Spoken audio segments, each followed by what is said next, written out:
Dear students, आज का जो हमारा टॉपिक है वो है solubility of gases in liquids. तो लिक्विड के अंदर गैस किस तरह से डिज़ोल्व हो सकती है और वो किस किस फैक्टर पे डिपेंड करती है, ये आज हम स्टडी करते हैं। तो इसको समझते हैं कि ये सपोज़ कीजिए ये कोई लिक्विड है, ये एक लिक्विड है, इसके अंदर आपको कि हमने किसी और कंटेनर में ले रखी है कोई गैस, तो वो आपको लिक्विड में डिज़ोल्व करनी है। तो सॉल्युबिलिटी की जो डेफिनेशन है गैस के केस में, तो वो क्या है कि अगर लिक्विड हम लेते हैं 1 ml, तो कितने मिलीलीटर गैस उसमें डिज़ोल्व हो सकती है किसी पर्टिकुलर टेम्परेचर और प्रेशर पर, तो वो कहलाएगी उसकी सॉल्युबिलिटी। तो सॉल्युबिलिटी क्या है? सॉल्युबिलिटी में आपको लेना है उसका सैचुरेटेड सॉल्यूशन, मतलब कि सैचुरेटेड सॉल्यूशन मतलब कि कितनी वो मैक्सिमम गैस डिज़ोल्व हो सकती है, वहाँ तक डिज़ोल्व होने के लिए कितने मिलीलीटर गैस 1 मिलीलीटर लिक्विड में जितनी मैक्सिमम डिज़ोल्व हो सकती है किसी पर्टिकुलर टेम्परेचर या प्रेशर पर, that will be called as solubility. तो सॉल्युबिलिटी की डेफिनेशन क्या हुई? The volume of gas in millilitre that is dissolved in 1 milliliter of liquid to form a saturated solution at a given temperature and pressure। तो इस तरह से यह gas की सॉल्युबिलिटी जो होती है वो हम मिलीलीटर में एक्सप्रेस करते हैं, और वो लिक्विड जो लेते हैं वो 1 मिलीलीटर लेते हैं, और वो हर टेम्परेचर प्रेशर पर गैस की सॉल्युबिलिटी अलग अलग होती है। अगर आप उसको STP पर ले लेते हैं, स्टैंडर्ड टेम्परेचर प्रेशर पर, तो ऐसे केस में जितनी भी गैस डिज़ोल्व होती है उसको हम बोलते हैं ऑब्जॉर्प्शन कोफिशिएंट, और जो ऑब्जॉर्प्शन कोफिशिएंट होता है उसको जनरली हम अल्फा से रिप्रेजेंट करते हैं। तो ये तो ही गैस की सॉल्युबिलिटी की डेफिनेशन। तो अभी हमें मेन देखना है कि factor affecting solubility of gas in a liquid, कि लिक्विड में जो गैस डिज़ोल्व होती है वो किस किस फैक्टर पर डिपेंड करती है। तो पहला जो फैक्टर है वो है nature of gas and solvent. Solvent जो है कोई लिक्विड अलग अलग भी हो सकते हैं, जैसे वाटर है, या उसकी जगह पे कोई और लिक्विड भी हो सकता है, तो गैस की सॉल्युबिलिटी चेंज हो जाएगी। और गैसेस अगर डिफरेंट हैं, आप हाइड्रोजन की बजाय नाइट्रोजन लेते हैं, तो हर गैसेस के लिए सॉल्युबिलिटी जो है वो डिफरेंट होती है। तो मैं यहाँ पर बता देता हूँ कि जो इस तरह की गैसेस हैं, हाइड्रोजन, नाइट्रोजन, ऑक्सीजन वगैरह, ये तो अगर सॉल्वेंट वाटर है तो उस केस में ये होती हैं लेस सॉल्युबल। और जो इस तरह की गैसेस हैं, HCl हो गया, NH3 हो गया, ये गैसेस जो होती हैं ये मोर सोल्यूबल होती हैं। तो वाटर में अगर देखा जाए तो ये आपको कैसे पता चलेगा कि कौन सी कम सोल्यूबल है और कौन सी ज़्यादा सोल्यूबल है? तो वाटर जो है आपको पता है कि एक पोलर सॉल्वेंट है, नेगेटिव पॉजिटिव होता है इसमें, और HCl में भी क्या होती है? पोलैरिटी होती है, तो इसका पॉजिटिव इसके नेगेटिव की तरफ अट्रैक्ट होगा। तो इस तरह से जो ये पोलर किस्म की गैसेस हैं, या कोई और गैस जिसका वन डर वाल फोर्स ऑफ अट्रैक्शन ज़्यादा हो, मतलब मॉलिक्यूलर साइज ज़्यादा हो, तो वो गैसेस जो हैं वाटर में ज़्यादा एक्सटेंट तक डिज़ोल्व होती हैं सेम टेम्परेचर पर। और ये जो नॉन पोलर टाइप की गैसेस हैं और इनके मॉलिक्यूल का साइज़ भी छोटा है, तो ये होंगी कम सोल्यूबल। तो हर गैस की सोल्युबिलिटी एक लिक्विड में अलग अलग हद तक होती है। कुछ गैसेस होती हैं कम सोल्यूबल और कुछ होती हैं ज़्यादा सोल्यूबल। तो इस तरह से आप देखते हैं कोई दूसरा फैक्टर। तो जो दूसरा फैक्टर है वो है इफ़ेक्ट ऑफ टेम्परेचर। तो टेम्परेचर इंक्रीज़ करने से किसी गैस की सॉल्युबिलिटी इंक्रीज़ होगी या डिक्रीज़ होगी, ये आपको समझना है।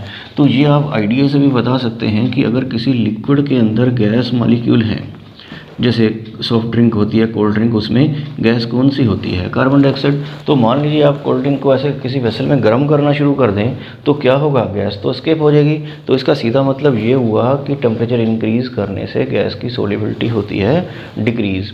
तो वैसे भी जब गैस को डिज़ोल्व करते हैं किसी लिक्विड में, तो गैस को जब किसी लिक्विड में डिज़ोल्व करते हैं तो हमारे पास जो गैस का सॉल्यूशन बनता है, तो वो जो डिज़ोल्यूशन ऑफ गैस इन लिक्विड है वो एक है एक्सोथर्मिक प्रोसेस। तो आपको पता है कि एक्सोथर्मिक प्रोसेस क्या होती है?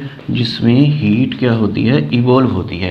गैस के मॉलिक्यूल को जब कंडेंस करते हैं तो उसमें एक एनर्जी रिलीज़ होती है, जिसकी वजह से ही वो क्या होती है? एक्सोथर्मिक प्रोसेस होती है। गैस को, मॉलिक्यूल को आप अलग अलग करेंगे तो एनर्जी देनी पड़ेगी, इसका मतलब जब कंडेंस करेंगे तो एनर्जी मिलेगी। तो ये प्रोसेस होती है एक्सोथर्मिक। तो अगर कोई प्रोसेस एक्सोथर्मिक है, उसमें हीट इवॉल्व हो रही है और आप उसमें हीट करेंगे, मतलब कि टेम्परेचर इंक्रीज़ करेंगे, तो ये रिएक्शन तो किधर किधर चली जाएगी, बैकवर्ड डायरेक्शन में। तो ये आपको याद है कौन से प्रिंसिपल के अकॉर्डिंग है, तो ये था +1 में जो पढ़ा था, that was Lee Chatelier principal. तो ली चैटलियर प्रिंसिपल कहता था कि एक्सोथर्मिक रिएक्शन में टेम्परेचर इंक्रीज करने से रिएक्शन चली जाती है रिवर्स डायरेक्शन में, मतलब लिक्विड से गैस जो है वो बाहर एस्केप हो जाएगी। तो आप ये बात बिल्कुल समझ गए होंगे कि टेम्परेचर इंक्रीज करने से किसी गैस की जो सोलिबिलिटी होती है वो क्या होती है, डिक्रीज। तो with the increase in temperature the solubility of A gas in a liquid decreases.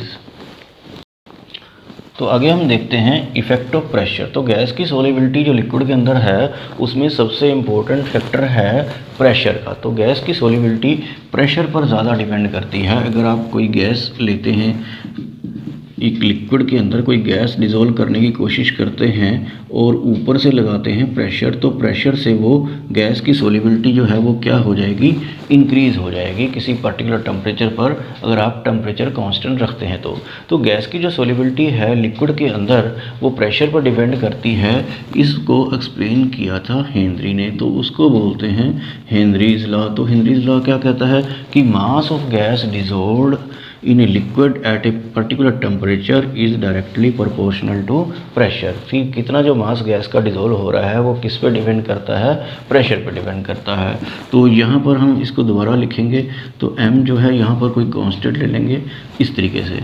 तो ये एक डेफिनेशन थी जो हेनरी लॉ के अकॉर्डिंग है, लेकिन जो उसने बाद में एक्सप्लेन किया कि जो मास ऑफ गैस है, गैस की जो अमाउंट है, that was expressed in terms of mole fraction.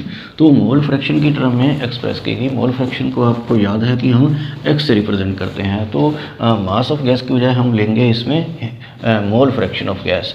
तो इसको दोबारा करते हैं, mole fraction of gas dissolved in a liquid is directly proportional to the pressure of gas. तो वो प्रेशर के डायरेक्टली प्रोपोर्शनल होगा मोल फ्रैक्शन। तो इसको हम आगे कर लेते हैं, यहाँ पर कांस्टेंट लगाते हैं, k' ले लेते हैं, यहाँ पर ये p ले लिया।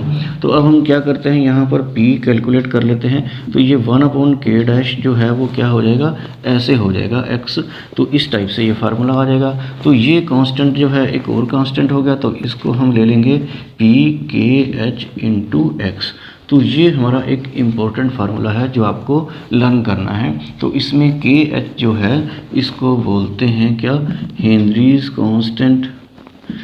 तो या कई बुक्स में हेनरी लॉ कांस्टेंट लिखा होता है, तो वो एक ही है। तो इस तरीके से ये जो इक्वेशन आई है, इस इक्वेशन को अगर आप मैथमेटिक्स में कोऑर्डिनेट ज्योमेट्री से कंपैरिजन करें तो ये एक y = mx टाइप की इक्वेशन है। जो स्ट्रेट लाइन की इक्वेशन होती थी वो y = mx + c होती थी, लेकिन अगर कोई लाइन ओरिजिन से पास होती है तो फिर उसकी इक्वेशन होती है y = mx। तो हम क्या करते हैं, y और x में करते हैं ग्राफ प्लॉट। तो इस तरीके से y एक्सिस पर तो लेंगे हम प्रेशर और x एक्सिस पर हम x लेंगे, मतलब कि मोल फ्रैक्शन लेंगे। तो ये दोनों एक दूसरे के डायरेक्टली प्रोपोर्शनल होंगे। तो इस तरीके से ये लाइन जो है ऐसे आ जाएगी। तो ये एक स्ट्रेट लाइन की इक्वेशन पासिंग थ्रू ओरिजिन को रिप्रेजेंट करती है ये इक्वेशन। और ये m क्या होता है, ये होता है स्लोप। तो स्लोप जो है वो किसके इक्वल आ गया, kh के। तो इस लाइन का जो स्लोप होगा, जो मैथमेटिक्स में tan थीटा होता है, तो वो kh के इक्वल होगा। तो इस इक्वेशन की वैलिडिटी फाइंड आउट करने के लिए कि ये इक्वेशन ट्रू है या नहीं है, तो validity of this equation can be found by plotting a graph between p versus x mole fraction which should comes out to be a straight line having slope equal to kh। तो ये इस तरह से आपको इस equation को समझना है। और ये जो हेनरी कांस्टेंट है इसको ज़रूर समझना है कि यहाँ पर आप देखिए कि kh जो है वो किसके इक्वल आ रहा है, p/x। तो यहाँ से आपको ये बात क्लियर हो रही है कि kh is inversely proportional to x। तो मतलब कि x जो है सोलिबिलिटी जो गैस की है, जो मोल फ्रैक्शन की टर्म में लिखी है, वो kh के इन्वर्सली प्रोपोर्शनल है। तो ये बात आपको जरूर याद रखनी है कि kh is inversely proportional to the solubility of gas. Solubility of gas is expressed in terms of mole fraction. तो इसी बेस पर हम करेंगे सिग्निफिकेंस ऑफ हेनरीज कांस्टेंट। तो आगे देखते हैं हम सिग्निफिकेंस ऑफ हेनरी कांस्टेंट। तो आपने इस इक्वेशन में ये जो हेनरी कांस्टेंट देखा है, तो ये आपने इसमें क्या देखा है कि ये सोलिबिलिटी के क्या है, इन्वर्सली प्रोपोर्शनल है।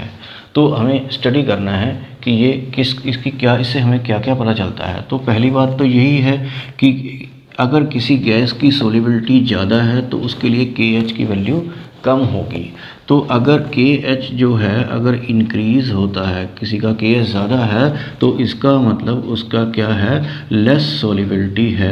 तो इसमें क्या होता है कि कई बार कोई न्यूमेरिकल आता है तो उसके लिए बहुत सारी ABCD 4 गैसेस के लिए सपोज आपको KH की वैल्यू दे रखी है, तो आपको जिस गैस के लिए KH की वैल्यू सबसे कम होगी तो इसका मतलब उसकी सोलिबिलिटी सबसे ज़्यादा होगी, क्योंकि ये सोलिबिलिटी के क्या है, इन्वर्सली प्रोपोर्शनल है। तो KH की वैल्यू जो है सोलिबिलिटी के इन्वर्सली प्रोपोर्शनल होती है। एक तो ये इसकी सिग्निफिकेंस है। और दूसरी जो बात है कि टेम्परेचर, तो आप ये बताइए कि टेम्परेचर इंक्रीज़ करने से KH की वैल्यू इंक्रीज़ होगी या डिक्रीज़ होगी, ये आपको सोचना है। तो देखिए टेम्परेचर इंक्रीज़ करने से X मतलब कि गैस की सोलिबिलिटी जो है वो क्या हो जाती है, टेम्परेचर इंक्रीज़ करने से गैस की सोलिबिलिटी हो जाती है डिक्रीज़। अगर ये चीज़ डिक्रीज़ होती है तो फिर KH क्या होगा, KH क्योंकि उसके इन्वर्सली प्रोपोर्शनल है तो वो हो जाएगा इंक्रीज़। तो आपको याद ये रखना है कि टेम्परेचर इंक्रीज़ होने से KH की वैल्यू जो होती है वो हो जाती है इंक्रीज़। तो ये थी कुछ KH की जो है, KH जो हेनरी कांस्टेंट है उसकी सिग्निफिकेंस आपको नोट करनी थी। तो आगे हम देख लेते हैं एप्लीकेशंस ऑफ हेनरीज लॉ। तो हेनरीज लॉ की जो एप्लीकेशंस हैं कि वो इंडस्ट्री में या बायोलॉजिकल प्रोसेसेस में कहाँ कहाँ हमें हेनरीज लॉ को फॉलो करना पड़ता है कि प्रेशर इंक्रीज़ करने से गैस की सोलिबिलिटी जो है किसी लिक्विड में क्या होती है, इंक्रीज़ हो जाती है। तो वो एक एप्लीकेशंस तो आपको पता ही है कि जो CO2 की सोलिबिलिटी है सॉफ्ट ड्रिंक में, तो दैट डिपेंड अपॉन प्रेशर। तो अगर आप कोई कोल्ड ड्रिंक की बोतल लेते हैं और उसमें CO2 जो फिल करते हैं that is according to high pressure, तो वो हाई प्रेशर पर फिल की जाती है। आप उसको बिल्कुल टाइटली क्या करते हैं, बंद करके रखते हैं। अगर आप प्रेशर डिक्रीज़ करते हैं मतलब बोतल खोल देते हैं तो गैस की सोलिबिलिटी भी क्या हो जाती है, डिक्रीज़ हो जाती है। तो इस तरह से एक और पॉइंट है in the function of lungs. तो लंग्स के थ्रू जब आप बॉडी में क्या लेते हैं, ब्रीथिंग से ऑक्सीजन लेते हैं, तो वो ब्लड के अंदर हीमोग्लोबिन के साथ मिलकर क्या बना देती है, ऑक्सी हीमोग्लोबिन। तो ऑक्सी हीमोग्लोबिन, ऑक्सीजन का प्रेशर जो है वैसे बहुत ज़्यादा होता है, तो ऑक्सी हीमोग्लोबिन से वो धीरे धीरे ऑक्सीजन का प्रेशर रिलीज़ होता है जो हमारे बायोलॉजिकल एक्टिविटी जैसे सेल डिवीज़न वगैरह में, तो वो ऑक्सीजन वहाँ पर यूज़ होती है। तो इस पॉइंट को भी आपको पढ़ लेना है। तो आगे जो थर्ड पॉइंट है, to minimise the painful effect of sea divers. Sea divers जो जिनको हम स्कूबा डाइवर भी बोलते हैं, तो वो ऑक्सीजन का जो सिलेंडर लेकर जाते हैं, तो एयर जो चाहिए उनको ले जाने के लिए, तो वो सांसें लेने के लिए, तो एयर में क्या होती है, नाइट्रोजन भी होती है और ऑक्सीजन भी होती है। तो ऑक्सीजन तो यूज़ हो जाएगी ब्रीथिंग में, मेटाबॉलिज्म में, लेकिन जो नाइट्रोजन है जब वो सी डाइवर्स एटमॉस्फेयर को एक्सपोज होता है, बाहर आता है, तो वो एक पेनफुल इफेक्ट हो जाता है उसकी नर्व्स में, और उसमें एक सिकनेस तरह की आ जाती है। उस प्रॉब्लम को बोलते हैं बैंड्स बोलते हैं, तो वो हो जाती है। तो इसलिए जो सी डाइवर्स होते हैं वो एक लेस सोल्यूबल हीलियम गैस जो है वो फिल करते हैं उसमें सिलेंडर में, to minimise the painful effect of sea divers, ताकि उसका प्रेशर जो है वो इतना ज़्यादा ना हो कि वो टॉलरेबल ना हो। तो इस तरह की ये छोटी मोटी एप्लीकेशंस हैं सोलिबिलिटी कार्बन डाइऑक्साइड का, या लंग्स में ऑक्सीजन का जो रोल है, या इसमें जो हीलियम गैस का रोल है, ये आपको ज़रूर रीड कर लेना है। तो आगे हम देखते हैं लिमिटेशंस ऑफ हेनरी लॉ। तो हेनरी लॉ कब एप्लीकेबल होता है, तो ये बात आपको याद रखने हैं, when pressure is not very high. अगर प्रेशर बहुत ही ज़्यादा हाई हो गया तो गैस जो होती है वो क्या हो जाती है, वो लिक्विड बन जाती है। तो फिर ये हेनरी लॉ की ज़रूरत नहीं पड़ती है उसमें। तो इसमें ये पॉइंट याद रखना कि हेनरी लॉ तभी वैलिड होता है if pressure is not very high, कि प्रेशर बहुत ज़्यादा ना हो, नहीं तो गैस किसी क्या हो जाएगा, लिक्विड स्टेट में चली जाएगी। और जो दूसरा पॉइंट है, temperature is not very low, कि टेम्परेचर जो है वो बहुत लो नहीं होना चाहिए। कि टेम्परेचर लो होने से भी क्या होता है, मॉलिक्यूल बिल्कुल क्लोज हो जाते हैं और गैस फिर भी हो जाती है, उस केस में भी लिक्विड स्टेट में आ जाती है। तो ये दोनों पॉइंट आपको लर्न करने हैं कि pressure is not very high and temperature is not very low. Pressure बहुत हाई नहीं होना चाहिए और टेम्परेचर बहुत लो नहीं होना चाहिए। और जो तीसरा पॉइंट है, the gas is not highly soluble, gas बहुत ज़्यादा भी लिक्विड में सोल्यूबल नहीं होनी चाहिए, फिर उसमें प्रेशर की ज़रूरत नहीं पड़ेगी और हेनरी लॉ उस केस में वैलिड नहीं होगा। और एक और पॉइंट है, the gas does not react chemically with the liquid. Gas जो है उससे केमिकली रिएक्ट नहीं करनी चाहिए और उसमें कोई एसोसिएशन या डिसोसिएशन, कंपाउंड फॉर्मेशन वगैरह नहीं होनी चाहिए। तो मैं इस पॉइंट को एग्जांपल से एक्सप्लेन कर देता हूँ। जैसे कि अमोनिया गैस है, अगर आप उसको वाटर में डिज़ोल्व करते हैं तो वो बना देती है NH4OH। तो ये NH4OH बन गया, तो ये क्या हो जाता है, ये आयंस में डिसोशिएट हो जाता है और आयंस के लिए तो ये हेनरी लॉ वैलिड नहीं होता है। इसी तरह से अगर आप HCl के केस में लेते हैं तो उसका जब एक्वस सोल्यूशन बनाते हैं, वाटर में इसको डिसोल्व करते हैं, तो उसमें भी क्या हो जाती है, डिसोसिएशन हो जाती है। तो ऐसे केसेस में, इस तरह के गैसेस के केस में हेनरी लॉ वैलिड नहीं होता है। तो ये लिमिटेशंस के कुछ पॉइंट्स जो हैं आपको जरूर लर्न करने हैं। तो हेनरी लॉ से रिलेटेड एक न्यूमेरिकल देख लेते हैं। ये एक NCERT क्वेश्चन है। तो देखिए इसमें क्या लिखा है, हेनरी लॉ कांस्टेंट, मतलब Henry constant for molality of methane gas है इन बेंजीन वो सॉल्वेंट है एट 298 केल्विन, ये इतना है 4.27 इंटू 10⁵ मिलीमीटर मरकरी। तो ये किसकी वैल्यू है, हेनरी कांस्टेंट की वैल्यू है। कैलकुलेट द सोलिबिलिटी, आपको सोलिबिलिटी कैलकुलेट करनी है कि वो गैस उसमें कितना सोलिबल है, कि कौन सी गैस, methane. Calculate the solubility of methane in benzene at this temperature under 760 millimetre pressure. तो आप इसको कैसे सोल्व करेंगे, देखिए गिवन क्या क्या है आपके पास। एक तो आपके पास हेनरी कांस्टेंट गिवन है 4.27 इंटू 10⁵ मिलीमीटर, और आपके पास ये दे रखा है प्रेशर। तो प्रेशर कितना है, 760 मिलीमीटर प्रेशर है। तो आपको जो फार्मूला पता है वो क्या है, P=KH इंटू X। देखिए आपको यहाँ पे लिखना है, फाइंड आउट करना है सोलिबिलिटी। सोलिबिलिटी जो है that is expressed in terms of mole fraction. तो इसमें सिंपली आपको मोल फ्रैक्शन ही फाइंड आउट करना है, बाकी चीज़ें आपको दे रखी हैं।